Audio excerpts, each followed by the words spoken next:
Opa.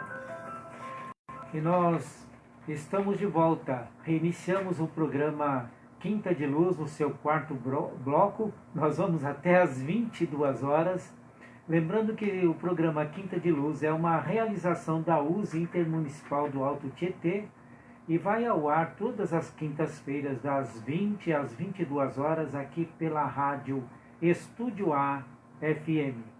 Participe do programa, envie seu comentário ou sua pergunta pelo telefone, pelo celular 0 operadora 11 98965 9829. Você ainda pode participar do sorteio do livro do Fábio Dionísio, Suicídio. Precisamos falar a respeito. É só dizer, quero participar do sorteio. Então nós vamos continuar aqui entrevistando o Fábio Dionísio e antes, porém, nós vamos trazer o comentário da nossa ouvinte, Lana. Vamos colocar aí, Arlindo, no ar, o comentário da Lana. Nossa, o que vocês estão falando na rádio é a mais pura verdade. Eu acredito muito nisso.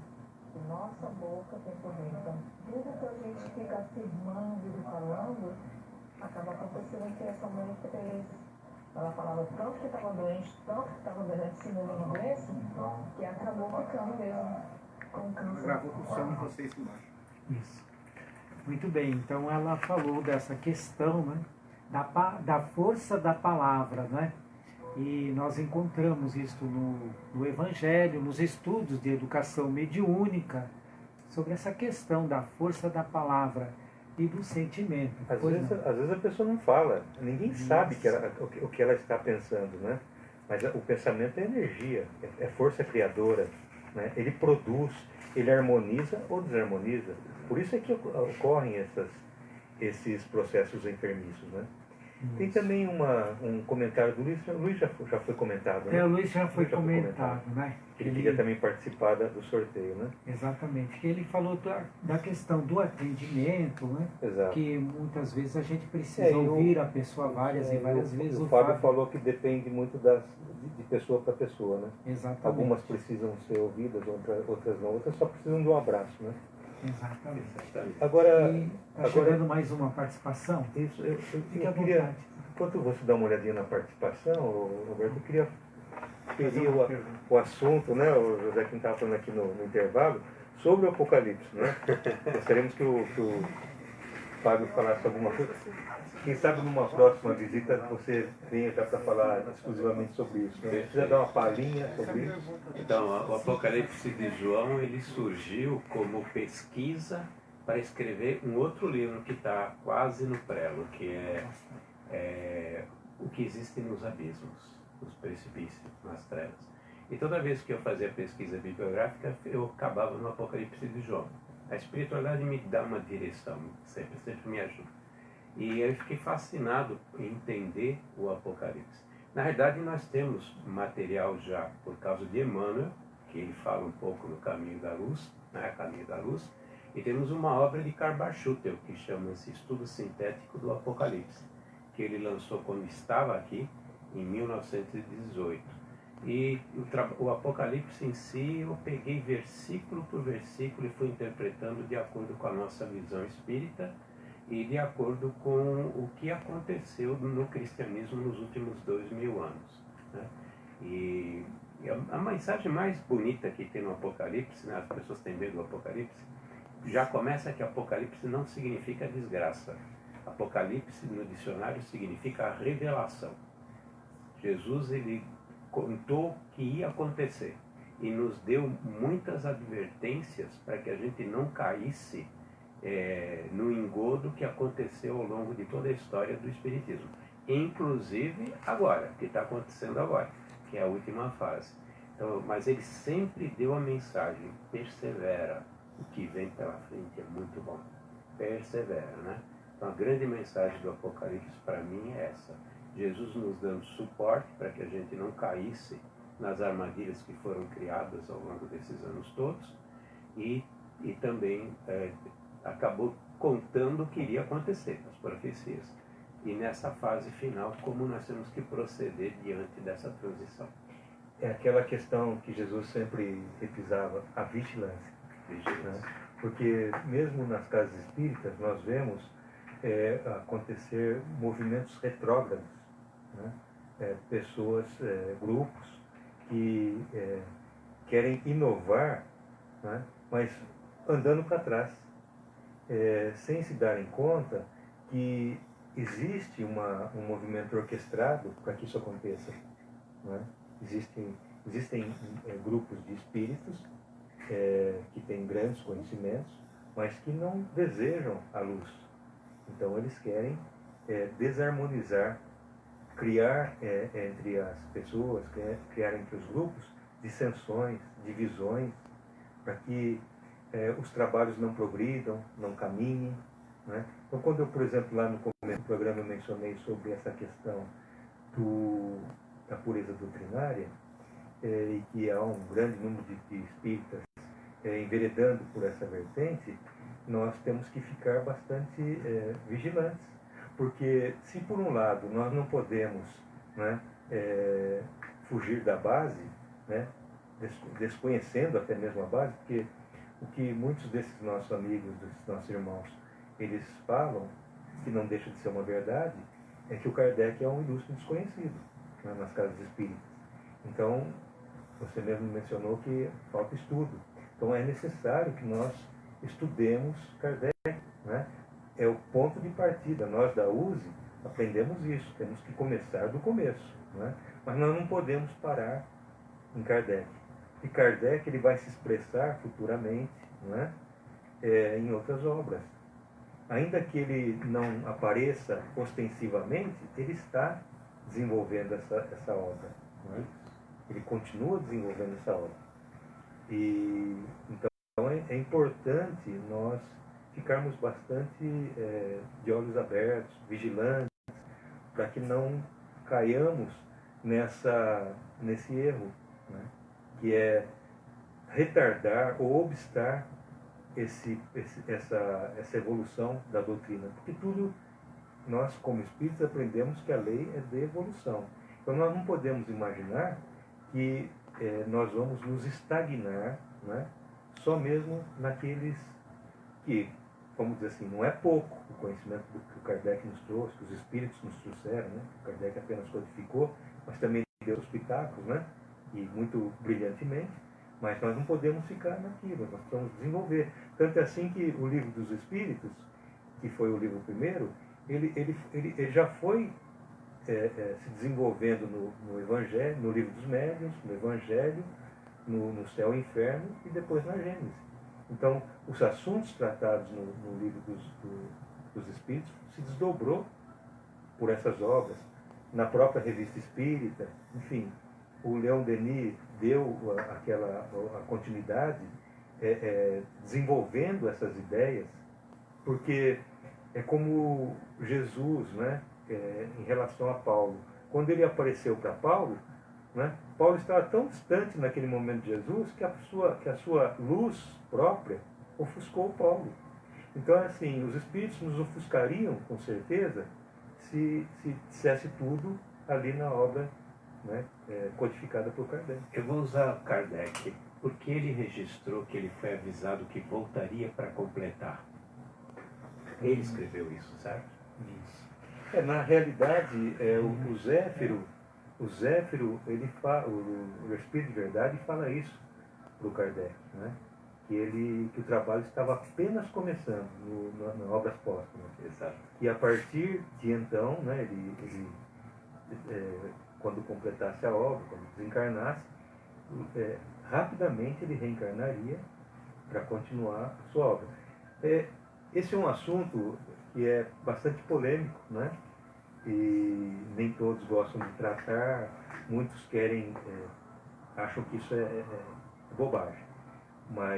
E aí fica para cada um refletir, né, discutir consigo mesmo, até quem sabe, sobre essa questão. Mas o fato é que o Kardec jamais poderia deixar de participar da obra. Sim. Polêmicas à parte, encarnado ou desencarnado.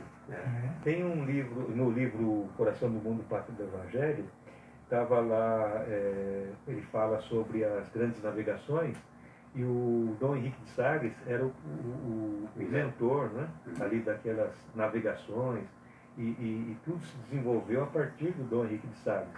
E aí quando ele desencarna, ele continua no plano espiritual esse trabalho, até porque ele tinha uma missão também espiritual, que era trazer aquelas embarcações aqui para a costa brasileira.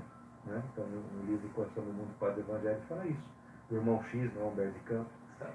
Então é interessante isso, né? E quando ele fala aqui também da... Mais perto do quando ele microfone. no livro falando sobre no livro de João, ele fala sobre as 7 igrejas. O que você tem a falar sobre isso? Eu gosto muito da interpretação. Existem 3 ou 4 formas de interpretar o Apocalipse. Uma delas, que eu gosto muito, é que ela representa, as 7 igrejas representam as 7 fases do cristianismo. Né? A primeira igreja, que é a igreja de Éfeso, em que ele faz a advertência que ela fazia obras, mas ela tinha perdido o primeiro amor, ela representa o momento que a igreja deixou de dar importância à essência, que era o amor, a caridade. Né? A Casa do Caminho, naquela época, já não existia mais, e já começaram os primeiros desvios para que houvesse a formação de um clero, a formação de uma igreja nos moldes antigos. A segunda carta, ele vai pegar a carta dos grandes desafios que o cristianismo enfrentou por causa dos ataques. 10 imperadores romanos, 10 grandes ataques, que está personificado no monstro com os 10 chifres. E você pega de Nero a Diocleciano, foram 10 exatamente, 10 grandes massacres. Aí vem depois a fase do namoro com o poder temporal. A gente entra em Constantino, exatamente. Tá? E vai fase por fase. A fase da reforma, quando Jesus manda os missionários para ver se botava um pouquinho de bom senso na mente da igreja, do clero, e que começa com Francisco de Assis, na verdade. A gente diz que é o Calvino, que é o Lutero, mas Francisco de Assis foi o primeiro grande missionário para reconstruir a igreja, a reforma. Depois tem a fase da outra igreja, representa contra a reforma. Quando surge o dragão, quando surge a besta apocalíptica, as 2 bestas, né? Porque na verdade são 2. E a última, que é a igreja de Laodiceia, representa o movimento espiritualista que nós estamos vivendo, pré-mudança, na verdade nós já estamos em processo de transição, que é como nós espiritualistas estamos tratando esse assunto. E a carta ela diz o seguinte: tu és morna, antes fosse quente ou fosse fria, não tem obras. E a gente vê isso mesmo dentro do espiritismo. As obras sociais, elas existem nos centros, mas são muito poucas. E mesmo centros, quando você vai no centro espírita, quem está envolvido com as obras sociais são muito poucas pessoas. Você vê uma população, eu vou usar o Sheila, você tem uma população flutuante de 2.000 pessoas por mês lá. Quantos são os tarefeiros que realmente trabalham em obra social? 40. O que estão fazendo os outros? Onde é que estão os outros? Né? Onde é que está a obra? Jesus ele colocou 18 vezes, através de seus missionários, a cada um segundo suas obras. Está lá na Sagrada Escritura. São 18 vezes, a cada um segundo suas obras, a cada um... Até no Apocalipse aparece, nas epístolas, né? Tiago aparece de novo, né? Então, a epístola de Tiago. Então, nós temos que nos conscientizar que fora da caridade não tem salvação. Caridade é você fazer aos outros o que gostaria que vocês fizessem. Quem tem fome precisa ser...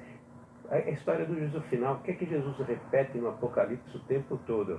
Né? A história de que nós não fizemos obras. E então nós corremos o risco de não estar do lado direito na hora do juízo final, que é a transição. Né? Estarmos entre os bodes e não entre as ovelhas. Né? Nós precisamos nos movimentar para trabalhar mais em obras sociais. Assistência social, não assistencialismo. Assistência social. Né? Mas se você precisar alimentar, alimenta, porque a pessoa não está disposta a te ouvir se ela está morrendo de fome. E eu acho até que o assistencialismo, ele no primeiro momento não é um problema, porque ele faz parte do exercício da assistência social. Exato. Né? Ou seja, a pessoa vai aprender a fazer. Né? Ela erra no começo, mas ela vai aprender a fazer. Então, até num certo aspecto, não é ruim, porque mesmo sendo assistencialismo, ele é uma obra. Né? Ele é que vai embasar a casa espírita, ele é que vai dar suporte, porque a fé sem obras é a fé morta. E a isca, muitas vezes. Você traz para dentro a pessoa que ela está precisando para você ajudar depois naquilo que é importante, que é fazer assistência social. Muitas vezes ela vai buscar o trato de sopa dentro do centro e você, através de assistente social, através das pessoas, tem condições de ajudar num patamar diferente. É verdade. Eu só queria fazer um registro aqui que o Luiz Carlos ele faz o comentário sobre o suicídio, né? Ele fala, pode o suicídio moral ser tão devastador quanto o suicídio físico? Com certeza. Com certeza, né? Com certeza. Muito bem, a gente já está se aproximando do final do programa. Vamos ao sorteio aí, não é? Sorteio do livro e vamos ver quem vai ser sorteado hoje. Luiz Carlos, não é? Luiz Carlos foi o ganhador do livro. E, Luiz Carlos, você pode entrar em contato com a gente aqui na rádio. Se quiser nos visitar, o horário da rádio é das 8 até as 19 horas. Então você pode nos visitar aqui para buscar o seu livro. Luiz Carlos, aí você pode passar, nós vamos entrar em contato com você passar os seus dados e a previsão de quando você virá aqui. Então chegamos ao final do nosso programa e nós queremos agradecer a participação dos ouvintes, agradecer também ao Fábio pela presença e vamos às despedidas. Calixto? Nós agradecemos a audição de todos, né, seja pela rádio ou pela internet, e estaremos aqui no próximo programa. Boa noite. Agradecemos a todos os ouvintes, né, pela participação e um nosso abraço fraterno a todos. Que assim seja. Fábio. Agradeço a oportunidade que me deram. O maior beneficiado sou eu sempre, né? E eu quero deixar a paz que Jesus procurou nos deixar. Muito bem. Boa noite a todos. Que a paz de Jesus esteja em nossos corações agora e sempre. Denise? Boa noite a todos e prazer em conhecê-lo, Fábio. Seja bem-vindo aí para outros programas, tá? Boa noite a todos. Nós temos que realçar a riqueza desse programa, né, com a presença do Fábio aqui. Agradecemos muito a sua presença e queremos agendar em outras oportunidades, né, de acordo com a sua agenda aí, para que você possa nos visitar. O programa Quinta de Luz é um programa da USE Intermunicipal do Alto Tietê e visa levar a você os ensinamentos de Jesus à luz da doutrina espírita. Nós te convidamos para a próxima quinta-feira, às 20 horas, quando estaremos juntos para mais um Quinta de Luz. Boa noite.